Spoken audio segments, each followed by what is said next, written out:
Surat cyber crime પોલીસે એક મોટા ડિજિટલ એરેસ્ટના રેકેટનો પર્દાફાશ કર્યો છે. સુરત સાયબર ક્રાઇમ પોલીસે એક ડિજિટલ એરેસ્ટ કૌભાંડનો પર્દાફાશ કરી અને મહેસાણાના એક જમીન દલાલની ધરપકડ કરી છે. આ આરોપીએ 19.91 લાખની છેતરપિંડીમાં પોતાનું બેંક એકાઉન્ટ ભાડે આપવાની ભૂમિકા ભજવી હતી. આ ઉપરાંત અન્ય ઇસમોએ ભોગ બનેલા વ્યક્તિને મુંબઈ ક્રાઇમ બ્રાન્ચના અધિકારી તરીકે ઓળખ આપી અને ધમકાવ્યા હતા તેમજ પૈસા પડાવ્યા હતા. એક અજાણ્યા વ્યક્તિએ ફરિયાદીનો સંપર્ક સાધ્યો અને પોતાને મુંબઈ ક્રાઇમ બ્રાન્ચના અધિકારી તરીકે ઓળખાવ્યો. તેણે ફરિયાદીને ગેરમાર્ગે દોરી અને ડરાવ્યા. તેમના આધાર કાર્ડ અને અન્ય દસ્તાવેજોનો ઉપયોગ ગેરકાયદેસર પ્રવૃત્તિઓમાં થયો છે. આ ઉપરાંત ફરિયાદીને પાર્સલમાંથી ડ્રગ્સ મળ્યું છે. આરોપીઓએ ફરિયાદ નાખ્યું કે મની લોન્ડરિંગ અને ડ્રગ્સની હેરાફેરીમાં ફસાવી દેવાની ધમકી પણ આપી હતી.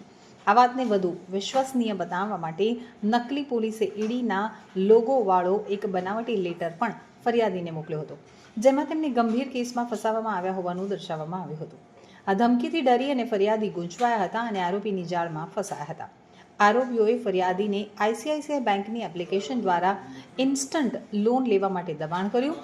ફરિયાદીએ લોન માટે અરજી કરી અને લોન મંજૂર થતાં જ આરોપીઓએ 19,91,000ની સમગ્ર રકમ પોતાના બેંક ખાતામાં ઓનલાઈન ટ્રાન્સફર કરાવી લીધી હતી. આ રીતે આરોપીઓએ ફરિયાદી સાથે વિશ્વાસઘાત કરી અને તેમના લાખો રૂપિયા પડાવી લીધા હતા. આ છેતરપિંડીનો ભોગ બન્યા બાદ ફરિયાદીએ 18 જૂન 2025ના રોજ સાયબર ક્રાઇમ પોલીસ સ્ટેશનમાં ફરિયાદ નોંધાવી હતી. પોલીસે તાત્કાલિક તપાસ હાથ ધરી અને જે બેંક એકાઉન્ટમાં પૈસા જમા થયા હતા તેની ડિટેલ્સ મેળવી હતી.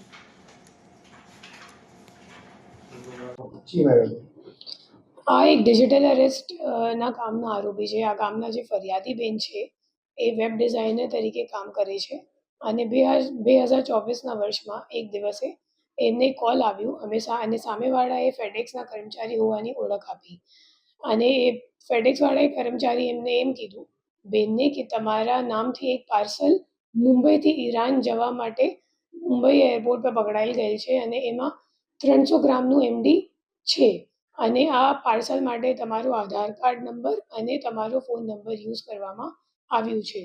તો જો આ પાર્સલ તમારું નથી તો પછી તમારે મુંબઈ ક્રાઇમ બ્રાન્ચ સાથે વાત કરવી પડશે. આ કહીને પછી એ માણસે એમનું કોલ ફોરવર્ડ કરી દીધું અને મુંબઈ ક્રાઇમ બ્રાન્ચના ઓફિસર તરીકે વાત કરવાવાળો બીજા એક આરોપીએ એ બેનને કીધું કે તમારા ઘણા બધા બીજા ડોક્યુમેન્ટ્સ પણ છે જે આરબીઆઈ અને ઈડીવાળા છે, તો અમે લોકોએ તમને સ્કાઇપ કોલ પર વિડીયો કોલ કરીશ.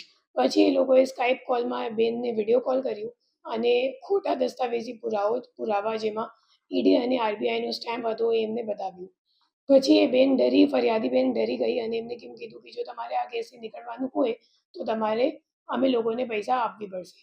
જ્યારે આ ફરિયાદીએ એમ જણાવ્યું કે મારી પાસે અત્યારે ખાતામાં પૈસા નથી, તો આ આરોપીઓ બેનને એમ કીધું કે તમે મોબાઈલથી આઈસીઆઈસીઆઈ બેંકમાંથી ઇન્સ્ટા લોન લઈ લો અને પછી અમે લોકોને પૈસા ટ્રાન્સફર કરો. અને આ ફરિયાદી બેન એમના વાતોમાં આવી ગઈ અને પછી 19,91,000 રૂપિયા આ બેને ટ્રાન્સફર કરી દીધી.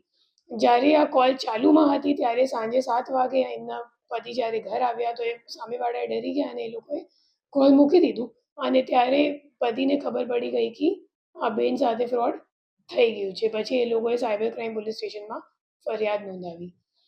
અત્યારે અમે લોકોએ જે આરોપીને લઈને આવેલા છે ઓલરેડી એમની પાસેથી રિકવરીની પ્રક્રિયા પણ ચાલુ છે અને એમનું